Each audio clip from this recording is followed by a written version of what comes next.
Ladies, I need you to listen to me very closely right now, because what I'm about to say might just change the way you approach every doctor's visit from this day forward. If you're over 65, the words you choose, the tone you use, and even the way you sit in that chair across from your doctor, it could be the reason you're being misdiagnosed or not taken seriously at all. Now, I know that sounds harsh, but I've watched it happen over and over. Brilliant women, strong women, women who have raised families, built homes, held entire lives together with their bare hands, walk into a clinic, explain how they're feeling, smile politely, nod when they don't understand, thank the doctor, and leave, without being heard. Not because something was missing in your body, but because something was missing in your delivery. You didn't do anything wrong. You were just being yourself, respectful, gentle, careful not to seem dramatic. But in doing that, you may be unintentionally making it easy for medical professionals to overlook what's really going on. And I know that hurts to hear, because no one ever told you that being kind, humble, or soft-spoken could work against you in a medical room. But the truth is, in a fast-paced clinic, when doctors are overwhelmed, they don't just listen to what you say. They listen to how you say it. And if you're minimizing, apologizing, or sugarcoating what you're going through, they might assume it's not serious. That lingering chest pressure gets brushed off as indigestion. That fatigue that's been following you around like a shadow for weeks gets labeled as just normal aging. But deep down, you know it's not normal. You feel it in your bones, and yet your words are telling a different story. A quieter story. A softer one. One that doesn't set off alarm bells when it absolutely should. And here's the worst part. Nobody warned you. Nobody told you that in order to be heard, you'd have to speak a little louder, a little firmer, and a whole lot clearer. So let me be that person today. Because your health, your life, should never be left up to chance or miscommunication. In this video, I'm going to walk you through the 7 biggest communication mistakes older women make at doctor appointments and how to fix them, starting today. These aren't things you're doing wrong on purpose. In fact, most of them are habits you've picked up from a lifetime of being kind, considerate, and well-mannered. But as you'll see, what works in polite conversation doesn't always work in a medical room. So stay with me, because mistake number 7, it's one that even strong, educated, assertive women make without realizing it. And it could be the difference between catching something early or missing it altogether. You're not alone in this, and you're not powerless. In fact, the most powerful tool you have is your voice. Let's make sure it's being used and heard the right way.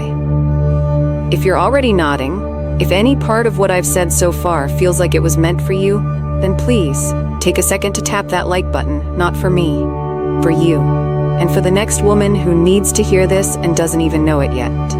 When you like this video, YouTube shows it to more people who might be walking to appointments right now, about to walk out unheard. And if you've ever left a clinic feeling brushed aside, confused, or doubting your own body, hit that subscribe button. This is LifeStamina, and we don't sugarcoat. We tell the truth, even when it's uncomfortable. Because your health doesn't have time for half-truths. And here's something I'd love you to do for someone else watching today.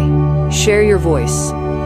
In the comments, just tell me, have you ever felt something was wrong, but left the doctor's office still unsure? Or worse, like your concerns didn't matter?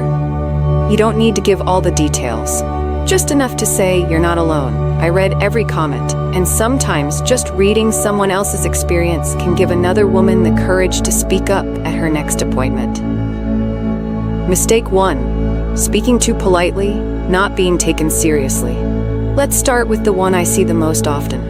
Speaking too politely, and as a result, not being taken seriously. Now look, I know you've spent a lifetime being thoughtful, respectful, not wanting to take up too much space. You're not trying to be rude, you're just trying to be considerate. But in a medical setting, that kindness can accidentally work against you. You walk in, you sit down, and you say something like, "Oh, I know you're busy, I didn't want to bother you, it's probably nothing." And just like that, the red flags disappear. To the doctor, it sounds like what you're feeling isn't urgent.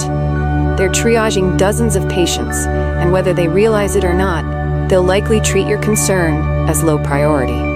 I once had a patient, let's call her Margaret, who came in for a bit of fatigue. She downplayed it, made light jokes, said it's just part of getting older. But I asked a few more questions, and underneath that gentle smile was uncontrolled diabetes. So here's what I want you to remember. You don't have to yell, you don't have to be rude, but you do need to be direct. Try this instead. This symptom has been going on for 3 weeks. I'm concerned, and I'd like to understand what's causing it. That one sentence changes everything. Mistake 2, using vague language that leads to misdiagnosis. Mistake number 2, vague language. I get it. Sometimes you don't know exactly how to describe what you're feeling. So you say, I just haven't felt like myself lately, or something just feels off. And while that may be completely true, it's not helpful to your doctor, because feeling off could mean 100 different things. It could be vertigo, or anxiety, or anemia, or a mini stroke. I remember a woman, quiet, dignified. She kept saying she was just off. But when I gently pressed, she finally admitted she was dizzy every morning when getting out of bed. Turns out it was early vascular dementia tied to blood pressure drops. So next time, try this method.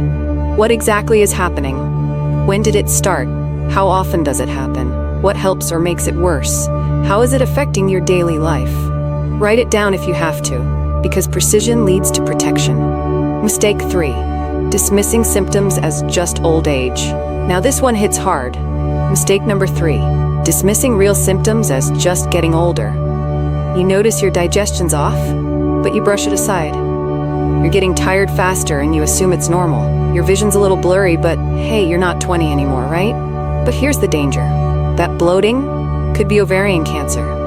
That fatigue could be untreated anemia or heart disease. That blurry vision could be early glaucoma. Aging brings change, yes, but it doesn't mean everything uncomfortable is acceptable. You are allowed to say, this isn't how I usually feel. Something's changed and I need to understand why. Pain, weakness, confusion, they may be common, but they are not normal. Don't absorb what needs to be addressed. Mistake 4, downplaying symptoms to avoid seeming dramatic. Mistake number 4, downplaying how bad it really is, because you're afraid of sounding dramatic. You say it's not that bad. You smile through it. You soften your pain, because you've been taught that being strong means not complaining, that you shouldn't make a scene. But let me tell you, I had a woman tell me she had a mild ache. Her face was pale. She could barely move without wincing. Turns out it was a severe infection. She waited too long because she didn't want to bother anyone. Here's what I want you to remember. If your pain wakes you up at night, say that. If it's scaring you, say that. If you're hiding it because you don't want to sound dramatic, that means it matters. You are not too much. You are not a burden. You are worthy of care. Mistake 5, letting others speak for you. Mistake number 5, letting someone else do all the talking. Now don't get me wrong, bringing a loved one to your appointment can be incredibly helpful. But when you sit back and let them answer everything, you start to fade into the background. I remember a woman in her 70s, her daughter answered every question. But when I turned to the mother and asked her directly, she said something that changed everything. Actually, it started a month ago, and I blacked out once. Her daughter hadn't even mentioned that. Support is beautiful, but it should never replace your voice. You can say, I appreciate your help, but I'd like to speak for myself. Or, let me clarify something before we continue. It's your health, your body, your story. Mistake 6, not asking questions or clarifying terms. Mistake 6, nodding even when you're confused. Doctors often speak in shortcuts. They say things like benign or stenosis or degeneration, and they move on. But what if you don't know what that means? What if you think it's cancer, but don't ask? One of my patients did just that. She lost 2 weeks of sleep thinking her diagnosis was terminal when it wasn't. Please ask. Ask again. Ask until it makes sense. Try these. Can you explain that in plain English? What does that mean for my future? What should I watch for at home? That's not being difficult. That's taking control. Mistake 7, not writing things down. Last but definitely not least, not writing things down. I know these appointments move fast, and I know you're trying to remember everything, but under stress, memory slips. I had a patient, lovely woman, diagnosed with heart failure. We talked about sodium, weighing herself daily, watching fluid intake. She nodded, said she understood, but 2 weeks later, her ankles were swollen. She hadn't weighed herself once, she just forgot. So here's your new rule. Bring a notebook. Write down your symptoms before. Write down what the doctor says during. And if you can't, ask them to write it down for you. Your notes are your health record. They're your roadmap. Don't rely on memory. Bring your pen. Let's take a moment to breathe and bring it all back home. 7 simple habits. 7 quiet patterns that, without you even realizing, may be weakening your care every time you sit down in that exam room. Let's name them again. Speaking too softly, out of respect, maybe, but it makes your symptoms sound small. Being vague because the words are hard to find, but doctors need details to connect the dots.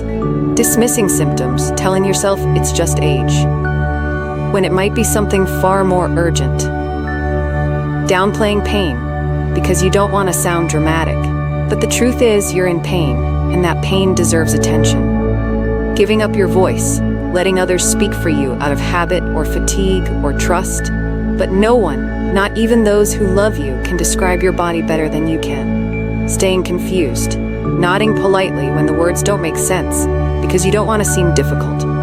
And forgetting what was said, because you didn't write it down, because the moment passed too fast. But here's the most important part. You can unlearn every one of these. You can shift. You can speak clearly. You can walk into that room not as a good patient, but as an equal partner in your care. And when you do that, your doctor will listen, because your confidence teaches them to take you seriously, because your clarity demands their attention, and because your voice is your power. This is not about blame. This is not about shame. This is about control. And it begins with something you already have. Your words. If this video opened your eyes, if it gave you something to think about or made you feel even a little more seen, please tap the like button. And more importantly, share it with your sister, your daughter, your best friend, with that woman in your life who always says, "It's fine, I don't want to bother the doctor." Someone out there right now is ignoring a symptom. Someone is walking into an appointment tomorrow, and she doesn't know that her tone might change everything. Let this video be the reason she speaks differently. Let it be the reason she's finally heard.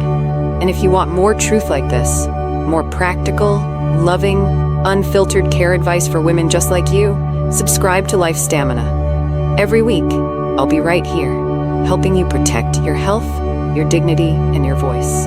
And I'll leave you with this. You are not invisible. Not to me, not to the world, not to your family, not to your future. Your voice matters. It can save your life. And maybe, just maybe, it might save someone else's too. So speak it, own it, protect it, always.